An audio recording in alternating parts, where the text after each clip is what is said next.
There's nothing quite like getting to that 80% point in a book and reaching a brilliant plot twist, is there? Like that moment when you feel like your mind has been blown because it's so perfect. You never saw it coming, and yet it feels right. Like, of course that was gonna happen. So how do you write one of these?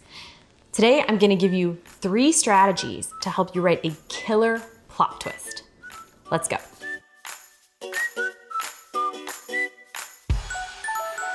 When I was working with my editor at HarperCollins on my first novel, When You Read This, we went back and forth on a few drafts, as we do. And as we were getting closer to it being ready to go to production, she sent me a note saying she just felt like one more thing needed to happen in the last fourth of the book. She said she didn't know what it was, but it just needed something. That was her word, something. It needed a little something. And I knew what she meant because I felt it too, a twist. It needed a twist. I sat down and brainstormed. What could happen in the last 25% of the book that would make a satisfying twist?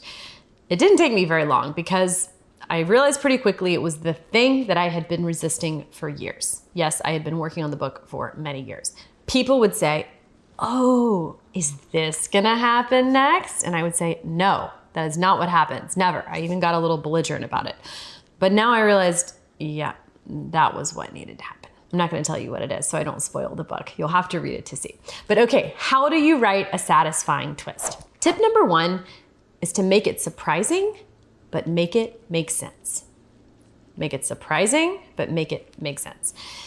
You know when you read a story with a plot twist and instead of thinking, "Whoa, I never would have thought of that. Oh, but that's brilliant," you think, "What?" That's something my 4-year-old is currently saying all the time when something happens that doesn't fit his script for how the world works. He goes, "What?" And so now my husband and I have started saying it just like that too.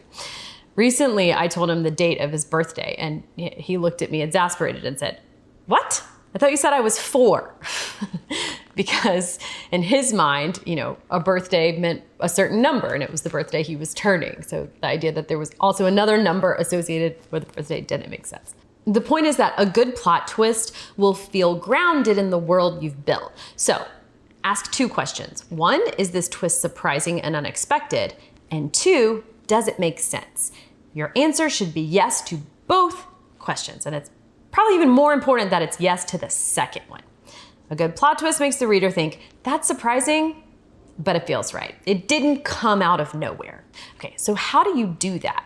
Well, on to the next tip. Tip number 2 is to foreshadow or misdirect. For a plot twist to be surprising but also make sense, it has to be something within the realm of possibility in the world you've created, but something that's not at the forefront of the minds of your audience. So there are 2 tools that you can use to help you strike this balance. You don't have to use both. Either will do the job. I also recommend not thinking of these too much as you're writing your first draft. If you've checked out many of my episodes or heard me teach, you probably know that I feel really strongly that as you're writing your first draft, you want to be experiencing the story, not applying writing techniques. We don't want your head to be in the world of writing strategies. We want you to be living and breathing your characters. But while revising, you can go back and deploy these. Okay, so save these in your pocket for revision. The first technique, foreshadowing, is planting small clues earlier in the story that point to what's going to happen later, even if that only becomes clear in the reader's hindsight.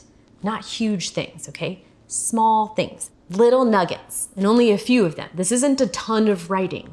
It's only gonna be a few sentences. Otherwise, it's gonna be too heavy-handed, and that's not foreshadowing, that's giving it away earlier. We want them tiny, and we want a tiny scattered few, which is actually a great novel title if anyone wants to take it, A Tiny Scattered Few. The second tool is misdirection. It's kind of like the opposite of foreshadowing. You drop in a detail that at first glance suggests a different outcome than what we will actually see later. A classic example would be implying that the killer is one person when it's going to turn out to be someone else, or implying a character is going to make one decision when it's going to turn out that she makes a different one. We are playing on people's expectations and assumptions in an intentional way. Again, We're doing this in revision. I don't want you to be thinking too much about this while writing the first draft because I want you to be experiencing the story.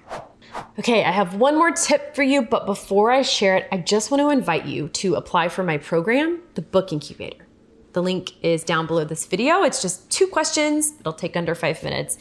If you're writing a book, you definitely want to check it out. Now back to the video.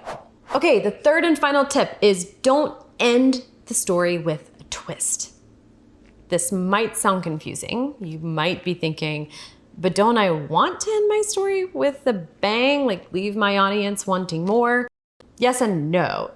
If you're writing a series, it's okay to end your story with a cliffhanger because you want your audience, to tune in for the next installment.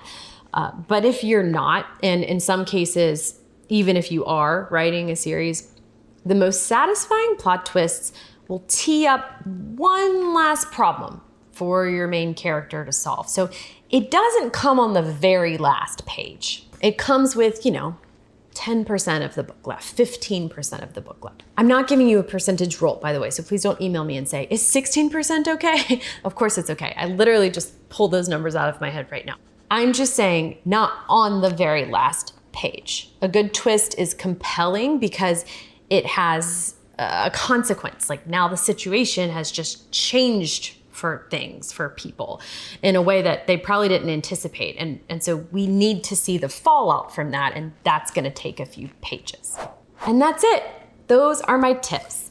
If you made it this far in the video, I'm guessing that you are writing a book, or you wanna write a book. And if so, I would love to talk to you. When I'm not writing, my mission in life is to help talented writers write their dream books. I love it. I live to do it. Because before I published my novels, I first had to figure out how to write one, which wasn't easy because none of the writing classes I was taking had showed me how to write a novel. It wasn't until I had a newborn at home and just a little bit of time to write every day that I came up with a process. And the process worked. I wrote my entire novel during my 8-week maternity leave. Now I teach it in my program, the Book Incubator, and it works for dozens of other writers. If you're curious to know more, I have a free video walking you through this exact process for writing a book. You can get it by just clicking below and answering 2 questions to apply to the program. You get the video whether you join or not, no pressure to enroll. So just click below to tell me a little bit about you and your book or your book idea. It's just an online form. I'm so excited to hear from you.